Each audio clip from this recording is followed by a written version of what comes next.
The key point here is Fonterra have been absolutely pitch perfect in how they've behaved here. They admitted responsibility, they acted quickly, and they haven't blamed anybody else. And even though nobody's been harmed, they are instigating one of the biggest brand recalls in history. And they've got the New Zealand government on side as well. And whilst the government are being tough, and they're being seen to be tough, you can see that there is a cooperation between them going on here. They've been tough because the Prime Minister came out and said that Fonterra should have informed the public way in advance of what happened.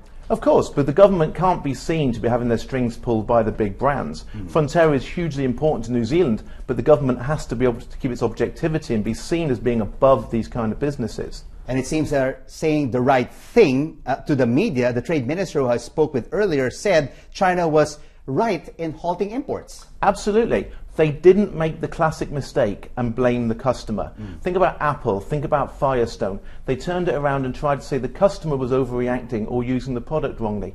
They haven't said anything along those lines. They wanted to be transparent, put the blame on them rather than on the other side. And they're staying very true to their brand. They're staying very New Zealand. They're matter of fact, they're pragmatic, they're not overreacting, but they're taking it very seriously. But Mr. McGuinness, could Fonterra's faults impact other dairy producers, not only in New Zealand and Australia, but in the region as a result of what happened? Well, I think it's bigger than just dairy producers. If you look at New Zealand itself, the New Zealand brand is all about pure, clean, fresh. You think about the lamb, you think about kiwi fruits, you think about even their vodkas, are all founded on this idea of purity, health, cleanliness. There's a larger impact than just within dairy.